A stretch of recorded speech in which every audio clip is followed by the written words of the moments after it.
ماہ رمضان المبارک کے اندر ہم روزے بھی رکھ رہے ہیں، نماز بھی ادا کر رہے ہیں، قرآن پاک کی تلاوت بھی کر رہے ہیں۔ یہ سارا منظر رب نے کیوں سجایا اور کس وجہ سے سجایا، اور رب کو ایسی کون سی اس امت کی ادا پسند آئی کہ رب نے ہمیں قرآن بھی عطا فرمایا، ماہ رمضان بھی عطا فرمایا، اور رب نے ساتھ ساتھ ہمیں اپنا محبوب بھی عطا فرمایا۔ اللہ تعالیٰ نے قرآن پاک کے اندر ذکر فرمایا وَجْتَبَاكُمْ، کہ اس نے تمہیں پسند کیا۔ اب کس نے ہمیں پسند کیا؟ رب قرآن کے اندر خود فرماتا ہے، رب فرماتا ہے کہ میں نے تمہیں پسند کیا۔ جس طرح اللہ نے دنیا کے اندر انبیاء کرام علیہ السلام کو بھیجا، رسول آئے دنیا کے اندر، نبی آئے، اللہ نے انبیاء کو امت عطا فرمائی، شریعت عطا فرمائی، اور اللہ نے سارے نبیوں میں سے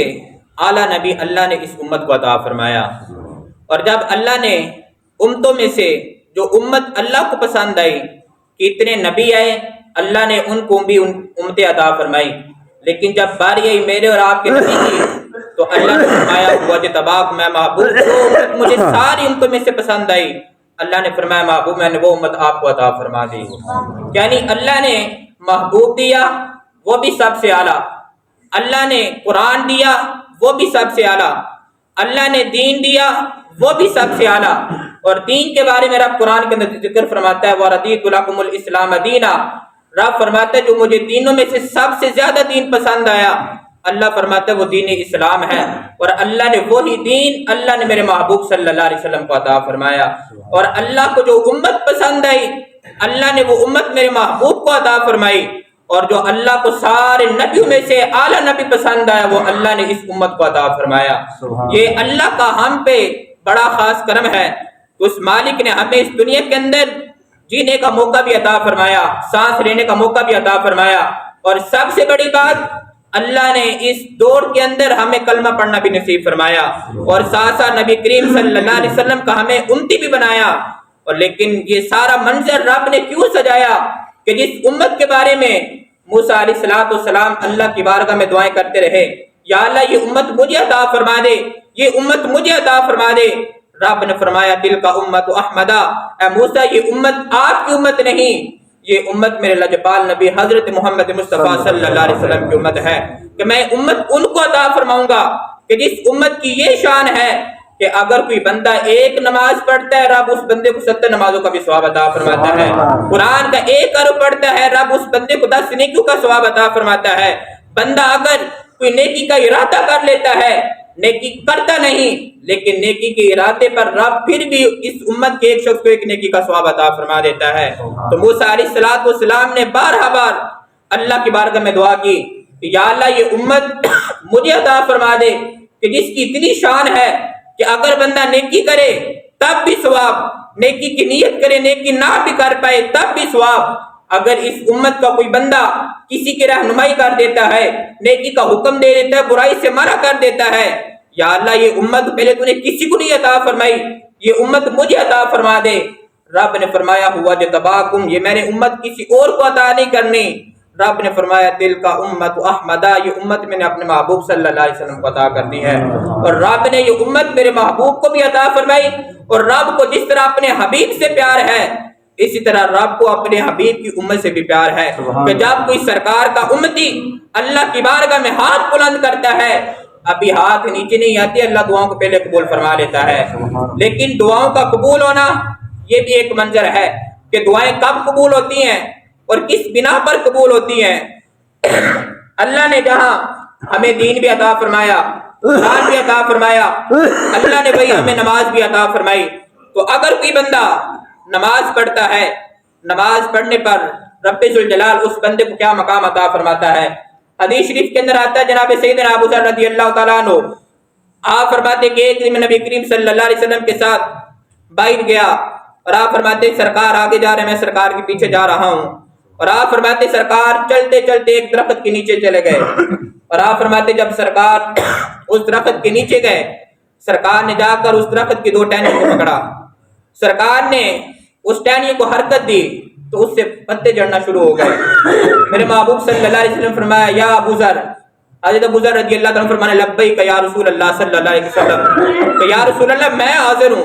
میرے محبوب نے فرمایا ابو ذر تم مجھ سے یہ نہیں پوچھے گا کہ میں نے اس ٹہنی کو کیوں حرکت دی؟ حضرت ابو ذر فرمانے لگے یا رسول اللہ صلی اللہ علیہ وسلم آپ بہتر جانتے ہیں کہ آپ نے ان کو کیوں حرکت دی۔ میرے محبوب نے فرمایا جب کوئی مسلمان خوش دلی سے اللہ کی بارگاہ میں سجدہ ریز ہوتا ہے، 5 وقت نماز پڑھتا ہے، میرے محبوب فرماتے جیسے جیسے انسان نماز پڑھتا ہے رب تعالیٰ اسی طرح اس بندے کے گناہوں کو بھی معاف فرما دیتا ہے۔ یعنی اگر بندہ نماز پڑھے تو رب اس بندے کے گناہ معاف فرما دیتا ہے۔ لیکن آج کتنا عجیب منظر ہے کہ جب رمضان کا مہینہ آتا ہے مسجدیں آباد ہو جاتی ہیں، نمازی بڑھ جاتے ہیں، رمضان کا پہلا دن آتا ہے تو مسجد کے اندر جگہ نہیں ملتی، لیکن جیسے جیسے رمضان گزرتا ہے پھر ہمیں نمازی نہیں ملتے، مسجد تو مل جاتی ہے لیکن مسجد کے اندر نمازی نہیں ملتے، یا ہم صرف رمضان کے اندر نماز صرف روایتی طور پر پڑھتے ہیں کہ صرف رب نے نماز رمضان کے اندر ہی ہم پہ فرض کی ہے۔ ارے نہیں، رب نے رمضان کے اندر نماز فرض نہیں کی، بلکہ رب نے سانس لینے سے لے کر آخری سانس تک رب نے نماز فرض کی ہے۔ لیکن ہوتا کیا ہے کہ ہم دنیا کے کاموں کے لیے اتنا وقت نکال لیتے ہیں، کاروبار کر لیتے ہیں، دنیا کی اعلیٰ ترین بھی حاصل کر لیتے ہیں، لیکن ایک منظر ایسا آتا ہے کہ ہم اپنی نماز کے اوپر دنیا کے کام کو فوقیت دے دیتے ہیں کہ ہم نے دنیا کا کام تو کرنا ہے لیکن ہم نے نماز ادا نہیں کرنی۔ لیکن ایک طرف میرے محبوب فرماتے ہیں کہ جب بندہ نماز پڑھتا ہے تو رب اس کے گناہ اس طرح معاف فرماتا ہے جس طرح درخت کے پتے جھڑتے ہیں، لیکن ایک طرف انسان کہتا ہے کہ میں اپنے کام کے اندر اتنا مصروف ہوں کہ میں نماز ادا نہیں کر سکتا، لیکن ایک طرف رب فرماتا ہے ہوا اجتباکم، میں نے اس امت کو پسند کیا، اور رب بھی اس بندے سے محبت کرتا ہے جو بندہ پھر نماز سے محبت کرتا ہے، رب بھی اس بندے سے محبت کرتا ہے جو اپنے محبوب سے محبت کرتا ہے، رب بھی اس بندے سے محبت کرتا ہے جو سرکار کے دین سے محبت کرتا ہے، رب بھی اس بندے سے محبت کرتا ہے جو قرآن سے محبت رکھتا ہے۔ جب بندہ قرآن سے محبت رکھے، سرکار سے بھی محبت رکھے، سرکار کے اہل بیت سے بھی محبت رکھے، سرکار کے صحابہ سے بھی محبت رکھے، پھر رب قرآن کے اندر کیا اعلان فرماتا ہے؟ رب فرماتا ہے یحببکم اللہ، رب فرماتا ہے پھر اس بندے کو اپنا محب نہیں بلکہ محبوب بنا لیتا ہوں۔ یعنی جب رب بھی اپنے بندے سے محبت رکھتا ہے پھر رب کے فرشتے کو اس بندے سے محبت رکھتے ہیں، پھر زمین کے فرشتے، آسمان کے فرشتے، سارے فرشتے پھر اس بندے سے محبت رکھتے ہیں۔ وجہ کیا ہے؟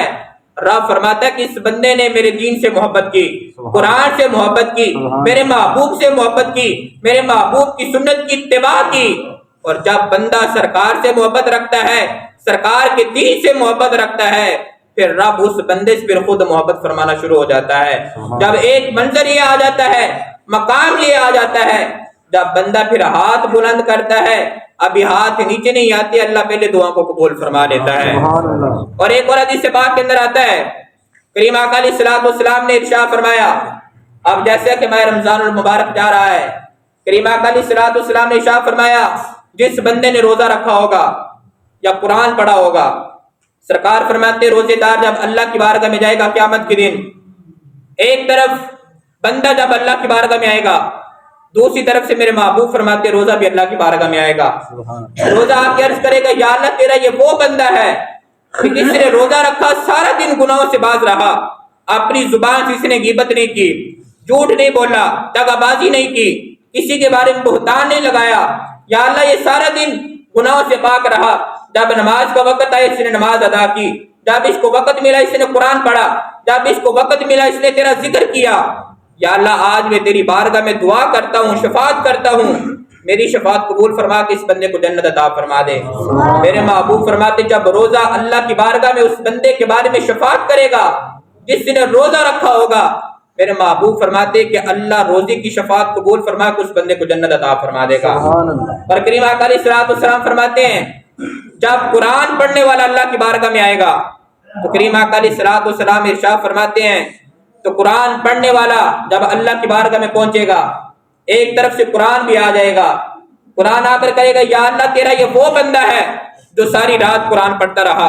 اپنی زبان کو اس نے گناہوں سے پاک رکھا، دن کو وقت ملتا تب بھی قرآن پڑھتا، رات کو جب بھی اس کو وقت ملتا تب بھی قرآن پڑھتا، یا اللہ میں تیری بارگاہ میں اس بندے کے بارے میں شفاعت کرتا ہوں تو اس بندے کی بخشش فرما دے۔ میرے محبوب فرماتے کہ جب قرآن اللہ کی بارگاہ میں قرآن پڑھنے والے کی شفاعت کرے گا۔ سرکار فرماتے کہ اللہ قرآن کی شفاعت قبول فرما کے اس بندے کو بھی جنت عطا فرما دے گا۔ لیکن ایک بڑا عجیب منظر ہے، ماہ رمضان المبارک کے اندر اکثر لوگ روزے نہیں رکھتے۔ کس وجہ سے؟ اگر ہم روزے رکھیں گے تو ہم بیمار پڑ جائیں گے، اگر ہم روزے رکھیں گے ہماری صحت پہ اثر پڑ جائے گا، اگر ہم روزے رکھیں گے تو ہم نبھا نہیں سکتے۔ وجہ کیا ہے کہ ہماری صحت پہ اثر پڑتا ہے۔ ایک طرف میرے محبوب فرماتے ہیں کہ اگر کوئی بندہ بیمار ہو، وہ تندرستی چاہتا ہے، سرکار نے فرمایا وہ بندہ روزے رکھے، اللہ بیمار کو بھی شفا عطا فرما دیتا ہے۔ لیکن ایک طرف نوجوان شخص یہ کہتا ہے کہ اگر میں روزہ رکھوں گا تو بیمار پڑ جاؤں گا، لیکن میرے محبوب فرماتے تم روزہ رکھو، اللہ بیمار کو بھی شفا عطا فرما دیتا ہے۔ اور جو بندہ روزہ رکھتا ہے، سرکار فرماتے یہی روزہ کل اس بندے کو جنت کی طرف بھی لے کر جائے گا۔ لیکن ہمیں چاہیے کہ جتنے روزے رہ گئے ہیں آج سے ہم نے نیت کرنی، ہم نے سارے روزے بھی رکھنے ہیں، اور جنہوں نے روزے نہیں رکھے ان کو چاہیے کہ وہ اپنے روزوں کی عید کے بعد قضا بھی کرے، کفارہ بھی ادا کرے۔ اگر جانے میں یا انجانے میں روزے چھوڑ دیے ہیں تو اگر انسان روزے رکھتا ہے، وجہ کیا ہے؟ رب نے یہ منظر کسی اور امت کو عطا نہیں فرمایا، رب نے یہ منظر صرف سرکار دو عالم صلی اللہ علیہ وسلم کی امت کو عطا فرمایا۔ اور ایک طرف رب نے قرآن ہمیں عطا فرمایا۔ آج اس دور کا نوجوان اگر اس کے سامنے قرآن کھول کر رکھ دیا جائے، اوپر دیکھ کے قرآن نہیں پڑھ سکتا۔ اگر کوئی کسی بھی یونیورسٹی کی یا کالج کی کتاب کھول کے رکھ دی جائے تو پڑھنا شروع ہو جائے گا۔ وجہ کیا ہے؟ ہم نے قرآن سے دوری اختیار کی کہ کبھی ہم نے قرآن ہی نہیں پڑھا۔ وجہ کیا ہے کہ ہم نماز پڑھتے ہیں، نماز کے اندر ہم قیام کرتے ہیں، رکوع کرتے ہیں، سجود کرتے ہیں، ہمیں یہ نہیں پتا کہ ہم نے قیام کے اندر کیا پڑھنا ہے، سجود کے اندر کیا پڑھنا ہے، رکوع کے اندر کیا پڑھنا ہے، تشہد کے اندر کیا پڑھنا ہے۔ ہم ساری زندگی نماز پڑھتے رہتے ہیں لیکن ہمیں نماز پڑھنے کا طریقہ نہیں آتا کہ ہم نے نماز کے اندر کیا پڑھنا ہے۔ اگر انسان 60 سال بھی نماز پڑھتا رہے، 70 سال نماز پڑھتا رہے، اگر اس بندے کو نماز کے اندر نماز پڑھنی نہیں آتی، قرآن نہیں پڑھنا آتا، چاہے 60 سال بھی نماز پڑھتا رہے، اللہ کو اس بندے کی نمازوں کا کوئی اثر نہیں پڑے گا۔ نہ رب ایسی نمازوں کو قبول فرماتا ہے کہ جب رب نے زبان دی، رب نے ذہن دیا، رب نے ہاتھ دیے، رب نے پاؤں دیے، جب سارا کچھ سلامت ہے تو رب کل قیامت کے دن یہ عذر قبول نہیں کرے گا کہ تو نے نماز تو پڑھی لیکن قرآن نہیں پڑھا، تو نے نماز کے اندر رکوع تو کیا، رکوع کے اندر کچھ نہیں پڑھا، تو نے نماز کے اندر سجود تو کیا، سجود کے اندر کچھ نہیں پڑھا۔ رب پھر ایسی نماز کو قبول نہیں فرماتا۔ چاہے انسان 60 سال نماز پڑھے، 70 سال نماز پڑھے، 50 سال نماز پڑھے، نمازیں تب قبول ہوتی جب انسان قرآن بھی پڑھے، جب رکوع کے اندر جو تسبیحات پڑھی جاتی وہ پڑھے، جب تشہد کے اندر جو دعائیں پڑھی جاتی ہیں، جب انسان وہ دعائیں پڑھتا ہے، جب سلام پھیر کے رب سے ہاتھ بلند کر کے رب سے کچھ مانگتا ہے، پھر رب کو یہ دعا اتنی پسند آتی ہے، کبھی ہاتھ نیچے نہیں آتی، اللہ دعا کو پہلے قبول فرما لیتا ہے۔ اور جب انسان نماز پڑھتا ہے، قرآن پڑھتا ہے، احادیث پہ عمل کرتا ہے، سنت رسول صلی اللہ علیہ وسلم کی پیروی کرتا ہے، جیسے جیسے انسان اپنی زندگی بسر کرتا ہے تو رب ذوالجلال اس بندے کو فضیلت بھی عطا فرماتا ہے۔ اور لیکن اللہ نے اس امت کو فضیلت کتنی عطا فرمائی؟ ایک طرف رب قرآن کے اندر ذکر فرماتا ہے یا بنی اسرائیل اذکروا نعمتی التی انعمت علیکم وانی فضلتکم علی العالمین۔ رب نے بنی اسرائیل کو مخاطب کر کے فرمایا اے بنی اسرائیل کہ یاد کرو میں نے تمہیں نعمت عطا فرمائی، میں نے تم پر انعام کیا، اور رب نے فرمایا وانی فضلتکم علی العالمین، اور بے شک میں نے تمہیں فضیلت بھی عطا فرمائی۔ اس طرح فضیلت عطا فرمائی؟ رب فرماتا ہے علی العالمین، تمام جہانوں پر میں نے تمہیں فضیلت عطا فرمائی۔ لیکن ایک طرف سرکار کی امت ہے، رب فرماتا ہے ہوا اجتباکم، میں نے تمہیں پسند کیا، کہ رب نے اس امت کو بھی تمام امتوں پر فضیلت عطا فرمائی۔ ایک طرف بنی اسرائیل کی امت اور ایک طرف امت محمدی ہے، رب نے کس طرح دونوں کو فضیلت عطا فرمائی؟ مفسرین فرماتے ہیں رب نے بنی اسرائیل کو جو فضیلت عطا فرمائی وہ رب نے ان کے زمانے کے لحاظ سے عطا فرمائی تھی، اور رب نے امت محمدی کو فضیلت عطا فرمائی تو دونوں جہانوں کے لحاظ سے عطا فرمائی ہے کہ ایک طرف بنی اسرائیل والے اور ایک طرف سرکار کے امتی۔ سرکار فرماتے جس طرح کل قیامت کے دن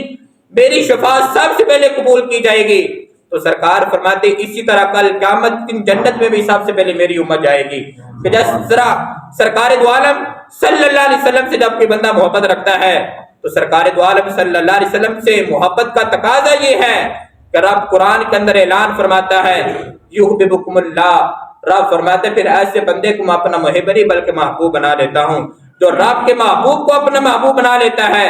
پھر رب اس بندے کو پھر اپنا محبوب بنا لیتا ہے کہ ایک طرف تو رب تو اس امت سے پیار کرتا ہے اور پیار بھی کس انداز سے کرتا ہے۔ رب فرماتا ہے کہ میں نے تمہیں تمام امتوں میں سے میں نے تمہیں پسند کیا۔ تو جو رب اپنے بندوں سے اتنا پیار کرتا ہے پھر بندہ پھر اپنے رب سے کیوں نہیں پیار کرتا؟ پھر بندہ 5 وقت نماز کیوں نہیں ادا کرتا؟ پھر بندہ قرآن کیوں نہیں پڑھتا؟ وجہ کیا ہے؟ آج ہم کہتے ہیں ہمارے گھروں کے اندر برکت نہیں ہے، ہمارے رزق کے اندر برکت نہیں ہے۔ وجہ کیا ہے کہ جب گھروں کے اندر سالہ سال قرآن نہیں پڑھا جاتا، گھروں کے اندر نماز ادا نہیں کی جاتی، کہ جب ہم اپنے مال سے زکوٰۃ ادا نہیں کرتے پھر مال کے اندر گھر کے اندر رزق کے اندر برکت کہاں سے آئے گی؟ جب گھر کے اندر قرآن بھی پڑھا جائے، نماز بھی ادا کی جائے، زکوٰۃ بھی ادا کی جائے، پھر رب کو یہ ادا اتنی پسند آتی ہے، رب پھر اس بندے کو ہر نعمت بھی عطا فرما دیتا ہے۔ کریم آقا علیہ الصلوۃ والسلام نے سرکار دو عالم صلی اللہ علیہ وسلم ایک دن مجلس میں بیٹھے تھے، صحابہ کرام علیہ رضوان کریم آقا علیہ الصلوۃ والسلام کی بارگاہ میں بیٹھے تھے۔ صحابہ عرض کرنے لگے یا رسول اللہ صلی اللہ علیہ وسلم ہم بھی روزے رکھتے ہیں، مالدار بھی روزے رکھتے ہیں، ہم بھی قرآن پڑھتے ہیں، وہ بھی قرآن پڑھتے ہیں یا رسول اللہ صلی اللہ علیہ وسلم، لیکن مالدار ہم سے نیکیوں میں زیادہ بڑھ گئے ہیں۔ سرکار دو عالم صلی اللہ علیہ وسلم نے ارشاد فرمایا وہ کیسے؟ صحابہ عرض کرنے لگے یا رسول اللہ صلی اللہ علیہ وسلم اللہ نے صحابہ کو، اللہ نے مالدار کو مال بڑا عطا فرمایا ہے، لیکن ہمارے پاس اتنا مال نہیں کہ ہم زکوٰۃ ادا کر سکیں۔ نماز وہ بھی پڑھتے ہم بھی پڑھتے ہیں، قرآن وہ بھی پڑھتے ہم بھی پڑھتے ہیں، زکوٰۃ وہ ادا کرتے ہیں لیکن ہم ادا نہیں کر سکتے۔ کریم آقا علیہ الصلوۃ والسلام نے ارشاد فرمایا اے میرے صحابہ کیا اللہ نے تمہارے لیے وہ چیزیں عطا نہیں کی کہ اگر تم وہ چیزیں وہ کام کرو تو اللہ تمہیں زکوٰۃ کے برابر ثواب عطا فرمائے گا؟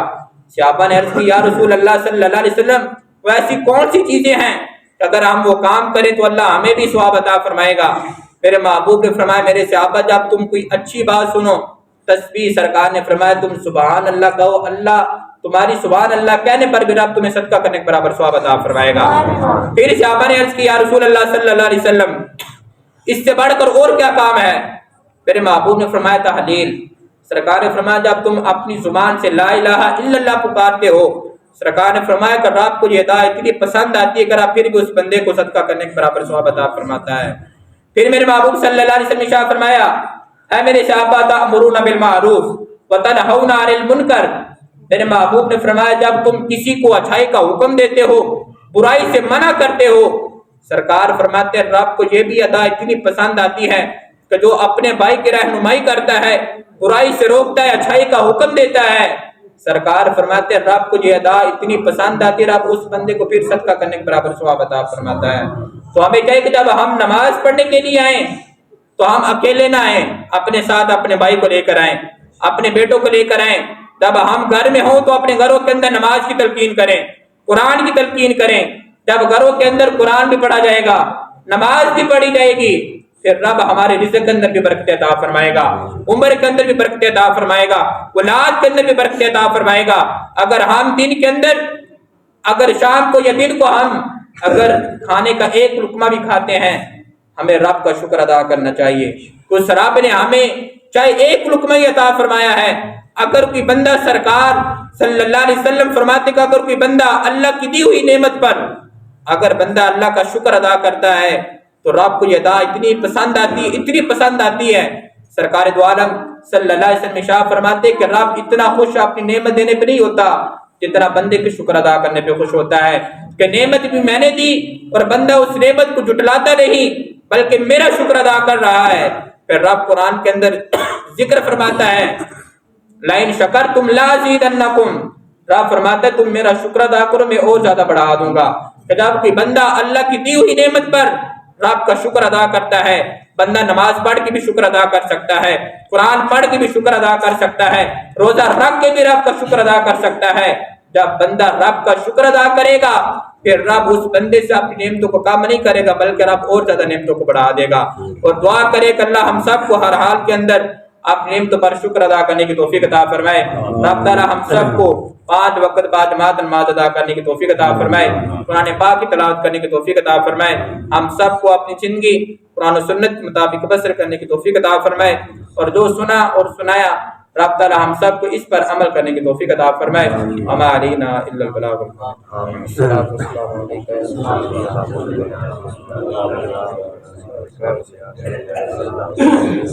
السلام علیکم یا سیدی یا شفیع المرسلین وعلی آلہ وصحبہ۔